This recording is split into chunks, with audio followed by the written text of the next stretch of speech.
शिव की व्याख्या नहीं की जा सकती। उनकी कृपा जिस पर होती है अथाह होती है।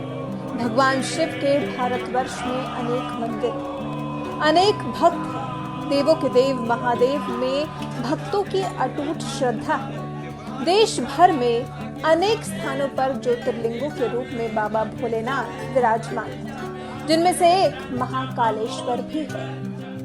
अब जिस रूप का महत्व इतना ज्यादा है तो उन्हें संजोकर रखा जाना भी तो जरूरी है। तो इसीलिए सुप्रीम कोर्ट ने महाकालेश्वर मंदिर में स्थापित भोले भंडारी की शिवलिंग पर पंचामृत के इस्तेमाल पर रोक लगा दी है। जी हाँ, सुप्रीम कोर्ट ने उज्जैन स्थित महाकालेश्वर मंदिर मामले में अहम फैसला सुनाते हुए शिवलिंग को आगे खराब होने से बचाने के लिए पंचामृत चढ़ाना निषेध कर दिया है। इसके साथ ही कई और दिशा निर्देश भी जारी किए गए हैं। शिवलिंग को रगड़ने की, मलने की अनुमति नहीं है। कोई भी भक्त शिवलिंग को रगड़कर भगवान शिव की पूजा नहीं करेगा। दही, घी और शहद का शिवलिंग पर घिसना भी बंद। सिर्फ शुद्ध दूध से नहलाए जाएंगे भगवान भोलेनाथ। मंदिर कमेटी ही भक्तों के लिए शुद्ध दूध का करेगी इंतजाम। अशुद्ध दूध शिवलिंग पर चढ़ाए जाने की सख्त मनाही। शिवलिंग को पंचामृत से स्नान कराना पूरी तरह से निषेध। भस्म आरती को भी बेहतर करने के लिए आदेश जारी। शिवलिंग पर मुंडमाल का भी भार कम करने के निर्देश। मेटल वाले मुंडमाल की अनिवार्यता पर भी विचार करने की जरूरत। इस सब से शिवलिंग की पीएच वैल्यू बनी रहेगी और शिवलिंग को कई और वर्षों के लिए संरक्षित किया जा सकेगा। गर्भगृह में पूजा स्थल की 24 घंटे रिकॉर्डिंग होगी और हर 6 महीने तक रिकॉर्डिंग संरक्षित की जाएगी।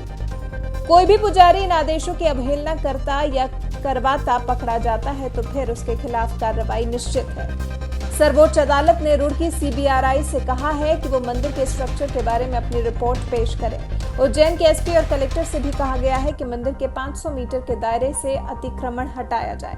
सुप्रीम कोर्ट इस मामले को लेकर इतने सख्त फैसले आर्कियोलॉजिकल सर्वे ऑफ इंडिया के एक्सपर्ट की मदद से ले पाई। सुझाव मांगे गए थे कि कैसे मंदिर के स्ट्रक्चर और शिवलिंग के क्षरण को रोका जाए और शिवलिंग को संरक्षित किया जाए। सुप्रीम कोर्ट के जस्टिस अरुण मिश्रा की बेंच ने फैसले में कहा कि मंदिर की एक्सपर्ट कमेटी को निर्देश दिया जाता है कि वो मंदिर के बारे में 15 दिसंबर 2020 तक रिपोर्ट पेश करें कि किस तरह से मंदिर के शिवलिंग को प्रोटेक्ट किया जा सके और मंदिर के स्ट्रक्चर को संरक्षित किया जा सके।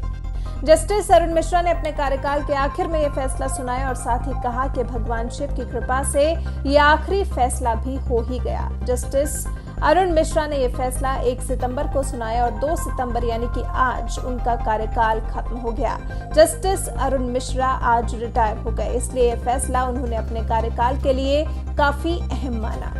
ज्योतिर्लिंग शरण का मामला सुप्रीम कोर्ट में अप्रैल 2017 से चल रहा है। याचिकाकर्ता सारिका गुरु की याचिका पर सुप्रीम कोर्ट के विशेषज्ञों की एक कमेटी का गठन कर मंदिर का निरीक्षण करवाया था।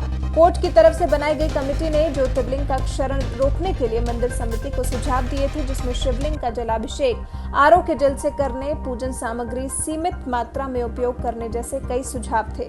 साल 2018 में सुप्रीम कोर्ट ने मंदिर समिति की विशेषज्ञ कमेटी के सुझावों का पालन करने का निर्देश दिया था। साथ ही कहा था कि इस मामले की फिर से समीक्षा की जाएगी। सुप्रीम कोर्ट ने मंदिर समिति से एक रिपोर्ट तलब की थी। 25 अगस्त को महाकाल मंदिर समिति की तरफ से ये रिपोर्ट पेश की गई थी।